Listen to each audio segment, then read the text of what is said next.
ओम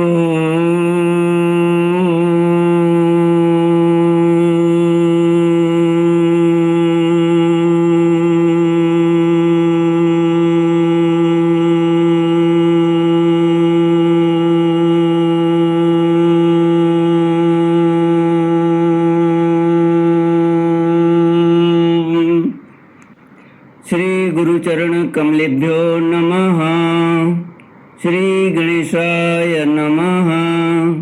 श्री सरस्वत्यै नमः। श्री विष्णवे नमः। श्री कृष्ण गोविंद हरि मुरारी। हे नाथ नारायण वासुदेव। श्री कृष्ण गोविंद हरि मुरारी। हे नाथ नारायण वासुदेव। हे नाथ नारायण वासुदेव। हे नाथ नारायण वासुदेव। हे नाथ नारायण वासुदेव। श्री कृष्ण गोविंद हरि मुरारी। हे नाथ नारायण वासुदेव। श्री कृष्ण गोविंद हरि मुरारी। हे नाथ नारायण वासुदेव। ओम नमो भगवते वासुदेवाय। ओम नमो भगवते वासुदेवाय। ओम नमो भगवते वासुदेवाय। ओम नमो भगवते वासुदेवाय। ओम नमो भगवते वासुदेवाय। ओम नमो भगवते वासुदेवाय। कृष्णाय वासुदेवाय हरये परमात्मने प्रणतक्लेशनाशाय गोविन्दाय नमो नमः। कृष्णाय वासुदेवाय देवकी नंदनाय च नंदगोपकुमाराय गोविन्दाय नमो नमः। सच्चिदानन्दरूपाय विश्वोत्पत्त्यादिहेतुवे तापत्रयविनाशाय श्रीकृष्णाय वयं नमः। सच्चित आनंद स्वरूप परमात्मा जो सृष्टि की उत्पत्ति, पालन और श्रृंगार करता है तथा जीवों के आध्यात्मिक, आदि दैविक, आदि भौतिक तापों को नष्ट करने वाले हैं, अर्थात जीवों के मानसिक, शारीरिक और भौतिक दुखों को दूर करने वाले हैं, उन श्री कृष्ण भगवान को हम नमस्कार करते हैं। श्री कृष्ण गोविंद हरि मुरारी। हे नाथ नारायण वासुदेव। श्रीमद् भागवत एकादश स्कंद 10वां अध्याय श्लोक 18 से। श्री भगवानुवाच न देहिनां सुखं किंचित् विद्यते विदुषामपि तथा च दुःखं मूढानां मिथ्याहंकरणं परम्। यदि प्राप्तिं विघातं च जानन्ति सुख दुःखयोः तेऽप्यद्भात् न विदुर्योगं मृत्युर्न प्रभवेत् यथा। श्रीमद्भागवत 11वां स्कंद 10वां अध्याय श्लोक 18 से। भगवान श्री कृष्ण द्वारा लौकिक तथा पारलौकिक भोगों की असारता का वर्णन। भगवान कहते हैं, यदि यह कहा जाए कि जो भली भांति कर्म करना जानते हैं वे सुखी रहते हैं, और जो नहीं जानते उन्हें दुख भोगना पड़ता है, तो यह कहना भी ठीक नहीं, क्योंकि ऐसा देखा जाता है कि बड़े बड़े कर्म कुशल विद्वानों को भी कुछ सुख नहीं मिलता, और मूढ़ों का भी कभी दुख से पाला नहीं पड़ता। इसलिए जो लोग अपनी बुद्धि या कर्म से सुख पाने का घमंड करते हैं, उनका वह अभिमान व्यर्थ है। यदि यह स्वीकार कर लिया जाए कि वे लोग सुख की प्राप्ति और दुख के नाश का ठीक ठीक उपाय जानते हैं, तो भी यह तो मानना ही पड़ेगा कि उन्हें भी ऐसे उपाय का पता नहीं है जिससे मृत्यु उनके ऊपर कोई प्रभाव न डाल सके और वे कभी मरे ही नहीं। जब मृत्यु उनके सिर पर नाच रही है, तब ऐसी कौन सी भोग सामग्री या भोग कामना है जो उन्हें सुखी कर सके। भला जिस मनुष्य को फांसी पर लटकाने के लिए बध स्थान पर ले जाया जा रहा है, उसे क्या फूल, चंदन, स्त्री आदि पदार्थ संतुष्ट कर सकते हैं? कदापि नहीं। अतः पूर्वोक्त मत मानने वालों की दृष्टि से न सुख ही सिद्ध होगा और न जीव का कुछ पुरुषार्थ ही रहेगा।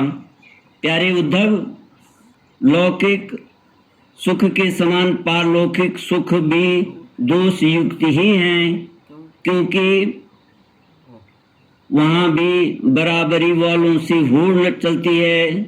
अधिक सुख भोगने वालों के प्रति असूया होती है, उनके गुणों में दोष निकाला जाता है और छोटों से घृणा होती है। प्रतिदिन पुण्य क्षीण होने के साथ ही वहाँ के सुख भी क्षय के निकट पहुँचते रहते हैं और एक दिन नष्ट हो जाते हैं।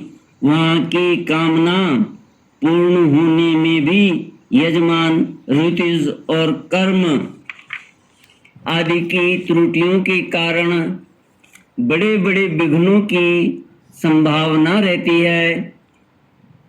जैसे हरी भरी खेती भी अतिवृष्टि, अनावृष्टि आदि के कारण नष्ट हो जाती है, वैसे ही स्वर्ग भी प्राप्त होते होते विघ्नों के कारण नहीं मिल पाता।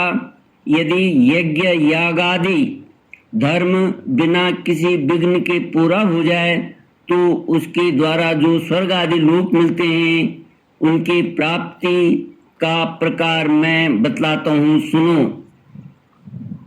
यज्ञ करने वाला पुरुष यज्ञों के द्वारा देवताओं की आराधना करके स्वर्ग में जाता है और वहाँ अपने पुण्य कर्मों के द्वारा उपार्जित दिव्य भोगों को देवताओं के समान भोगता है। उसे उसके पुण्यों के अनुसार एक चमकीला विज्ञान मिलता है और वह उस पर सवार होकर सुर सुंदरियों के साथ विहार करता है। गंधर्वगण उसके गुणों का गान करते हैं और उसके रूप लावण्य को देखकर दूसरों का मन लुभा जाता है। उसका विमान वह जहाँ ले जाना चाहता है वहीं चला जाता है और उसकी घंटियाँ घनघना कर दिशाओं को गुंजारित करती हैं।